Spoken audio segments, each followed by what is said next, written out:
اور مسلمانوں سے کہا کہ جو مسلمان جس طرح مرضی مدد کر سکتا ہو انڈونیشیا کے مسلمانوں کی مدد کرے. کھلم کھلا تو فوج سے نہیں کہہ سکتے تھے بغاوت کرو، لیکن جو رابطے تھے ان کے ذریعے پیغام بھجوایا کہ اس کام کو ہر حال میں کرنا ہے. Can you believe it?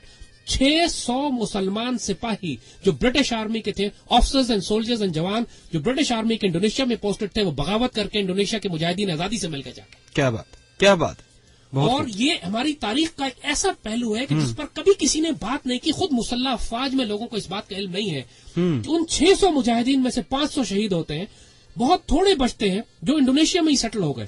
اچھا. اور پاکستان کی آزادی کے بعد جب 2 سال بعد پاکستان آزاد ہوا ہے، انڈونیشیا کا سب سے بڑا چوک پاکستان چوک کے نام رکھا گیا اور ان قائد اعظم کو انڈونیشیا کا سب سے بڑا سول ایوارڈ دیا گیا اور ان 600 مجاہدین کو پاکستانی مجاہدین کہہ کر، پاکستان آرمی آفیسرز اینڈ جوان کہہ کر ان کو ایوارڈز اور میڈل دیے. کیا بات، کیا بات. بہت خوب، بہت خوب. اور میرا خیال ہے کہ یہ وہ باتیں ہیں کہ جو آج سے پہلے بہت سارے لوگوں میں سے کسی کو بھی نہیں معلوم ہوں گے اور پہلی بار سن رہے ہوں گے. اور ہم یہی بتانا چاہ رہے ہیں کہ چاہے انڈونیشیا ہو چاہے فلسطین ہو، آپ یہ دیکھیے کہ قائد اعظم نے امت مسلمہ کا کوئی ایشو ایسا نہیں تھا، کوئی کرائسس ایسا نہیں تھا جہاں پہ اس وقت سٹینڈ لیا جب امت مسلمہ میں کوئی لیڈر کھڑا ہی نہیں تھا، وجود نہیں رکھتا تھا. اب یہ بات آپ کی آتی ہے کہ ہم کہاں راستہ بھول گئے. جب قائد جیسا لیڈر ہمارے پاس ہو تو ہم راستہ بھول کے بھٹک کے آج ذلت اور رسوائی کی گہرائی میں کدھر پہنچ گئے. بے شک. قائد سے ایک دفعہ سوال کیا گیا تھا کہ اگر آپ کے پاس حکومت مل جائے گا، اختیار ہو، حکومت ہو، سلطنت ہو، ریاست آپ کے پاس ہو اور ایک طرف کلام اقبال رکھا ہوا ہو، تو آپ ان دونوں میں سے کس کا اختیار کریں گے؟ تو قائد نے کہا میرے پاس آج حکومت نہیں ہے، لیکن اس میں کوئی شبے کی بات نہیں ہے کہ اگر میرے پاس ریاست ہو اور کلام اقبال کے درمیان اختیار کرنے کا مجھے حکم دیا جائے تو میں کلام اقبال قبول کر لوں گا، ریاست چھوڑ دوں گا. کیا بات. یہ عشق تھا قائد کو اقبال سے. بہت بڑی غلطی جو ہمارے تاریخ دان مورخ نوجوان آج کرتے ہیں وہ یہ کہ قائد اعظم اور اقبال کو الگ الگ کر کے دیکھتے ہیں. یہ ممکن نہیں ہے. اقبال وہ روح تھی جو قائد کے وجود میں ان کو ایک جو آتش شوق بھی بھڑکاتی تھی اور ان کو وہ بناتی تھی جو اس انگریز نے کہا تھا کہ ہی از دی سورڈ آف اسلام، اسلام کی تلوار ہے.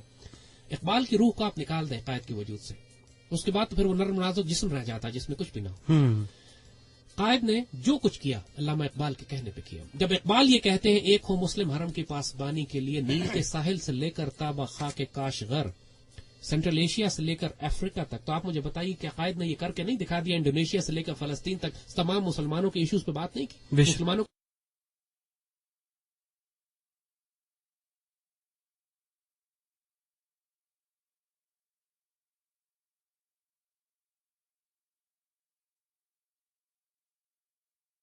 بنا دیا. جنرل ضیاء نے قرارداد مقاصد تو نہیں لکھی. لوگ آج گالیاں دیتے ہیں کہ پاکستان کے آئین کا حصہ بنا دیا قرارداد مقاصد کو. اللہ کے بندو، اللہ سے ڈرو. تمہیں اللہ کو کل جواب دینا ہے اس بات کا کہ یہ پاکستان 50 لاکھ شہداء کی قربانیاں ہم نے اس لیے نہیں دی تھی کہ اس کو سیکولر ریاست بنائے. ہمارے بزرگوں کو واضح تھا یہ بات، قائد اعظم کو یہ بات واضح تھی، لیاقت علی خان کو واضح تھی، اقبال کو واضح تھی، محمد اسد کو واضح تھی، سردار عبدالرب نشتر کو، شبیر احمد عثمانی کو واضح تھی یہ بات کہ پاکستان نے ایک اسلامی فلاحی ریاست بننا ہے جہاں خلافت راشدہ کا نظام ہوگا.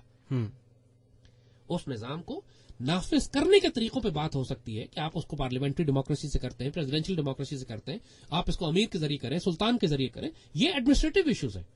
جو ویژن ہے وہ ڈیفائن کر دیا گیا ہے کہ پاکستان میں کوئی قانون قرآن و سنت کے خلاف نہیں بنے گا.